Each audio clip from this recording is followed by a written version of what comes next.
Mesdames et messieurs, la Russie a déversé des frappes dévastatrices sur Kramatorsk, Kherson, Nikolaev. Ces trois régions ukrainiennes viennent de subir l'enfer sur terre. Oui, c'est l'enfer sur terre parce que ce que Moscou vient de poser comme acte, c'est juste inexplicable. Mais c'est une vengeance et c'est la guerre. J'aimerais bien dire à Volodymyr Zelensky de supporter la gravité de la situation parce qu'il a osé faire le pire sur la Russie. Hier, il a frappé au moins, je crois, 3 ponts en Fédération de Russie, 3 ou 4 ponts ou 5 ponts. Dernièrement, avant-hier, il a frappé et les Russes ont dit qu'ils vont répliquer à ça. Donc, Moscou est donc en train de riposter de la plus belle des manières sur l'Ukraine. Permettez-moi d'entrer en profondeur de l'annonce et vous donner tous les détails, point par point, pièce par pièce. Mais, mesdames et messieurs, permettez-moi d'abord de vous souhaiter un bon et heureux début du mois de juillet et surtout, joyeux anniversaire à tous ceux-là qui viennent de voir leur nouveau jour en ce jour du mois de juillet. Que le bon Dieu nous accorde, vous et nous, pas seulement vous, une santé de fer, qu'il vous donne longévité et autres. Voilà, tous ceux qui viennent de tomber sur ma vidéoconférence, n'hésitez pas à partager cela à vos proches, voilà, qui viennent de voir ce jour. Mesdames, mesdemoiselles et messieurs, alors, la situation est incontrôlable à l'Ukraine. Incontrôlable. On nous dit quoi? 2 morts et 6 blessés dans la ville de Kherson. On va d'abord commencer par Kherson et puis nous allons évoluer. 2 morts dans la ville ukrainienne de Kherson après une attaque de drones russes. Après une attaque massive de drones russes. Une attaque de drones massive russe contre un autocar a fait 2 morts dans la ville de Kherson. Dans le sud de l'Ukraine, a dit sur Telegram le gouverneur régional, M. Alexander Prokodin. Actuellement, 6 blessés sont à l'hôpital. Un homme de 36 ans et 5 femmes âgées de 53, 52, 55, 53 et 57 ans, a précisé le chef de l'administration militaire de l'oblast de Kherson, de la région de Kherson. Donc voilà ici, d'abord, le rapport de Kherson. Allons-y, nous allons progresser petit à petit pour vous donner encore plus de détails, mesdames et messieurs.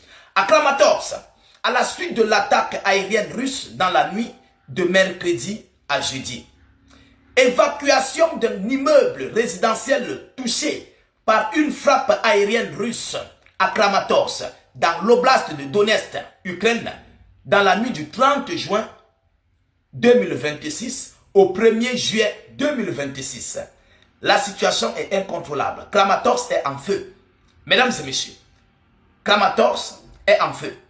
On nous dit quoi? Un immeuble résidentiel touché par une frappe aérienne russe à Kramatorsk dans l'oblast de Donetsk a causé plusieurs dégâts, selon la source. Voilà la situation de Kramatorsk. Ils n'ont pas donné plus de détails parce que qu'est-ce qu'il y avait là-bas? Est-ce que ce sont des zones de stockage d'armes?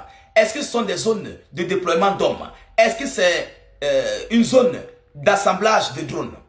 On ne sait pas. Ils n'ont pas donné les détails à Kramatorsk.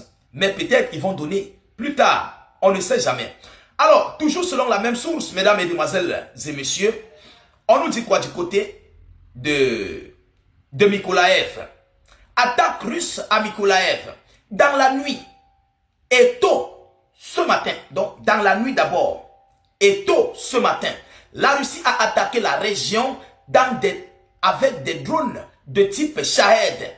À la suite de l'attaque, un incendie s'est déclaré dans un magasin de bricolage à Snihorivka, dans l'oblast de Nikolaev, a déclaré son chef de l'administration militaire, M. Vitali Kim. C'est comme ça qu'il s'appelle. Le chef militaire de l'oblast de Nikolaev s'appelle Vitali Kim. C'est lui qui relaie l'information à l'échelle internationale. Vous comprenez? C'est lui qui relaie l'information. Alors, voilà ici en quelques mots ce que la Russie a fait subir dans la nuit du côté de Kramatorsk. Après l'attaque russe de la nuit à Snihorivka, dans l'oblast de Nikolaev, plusieurs dégâts ont été constaté des bâtiments en flammes selon la source qui nous relaie l'information. Un magasin a été copieusement rasé. Un magasin. Vous comprenez? Je reviendrai encore avec une autre vidéoconférence parce que je ne veux pas faire une vidéo kilométrique. Il faut qu'on décortique un peu. Il faut qu'on décortique un peu. Alors, mesdames, mesdemoiselles et messieurs, vous-même vous constatez avec nous, avec une amertume, ça fait mal. Personne ne veut la guerre. Nous voulons tous la paix. J'aimerais bien dire à mes amis ukrainiens de se calmer un peu face à la guerre de Russie.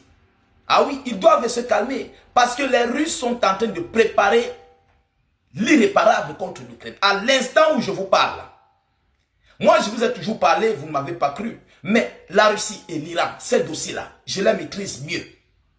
Je maîtrise mieux ces dossiers-là. Et j'ai des informations que je ne peux pas relayer.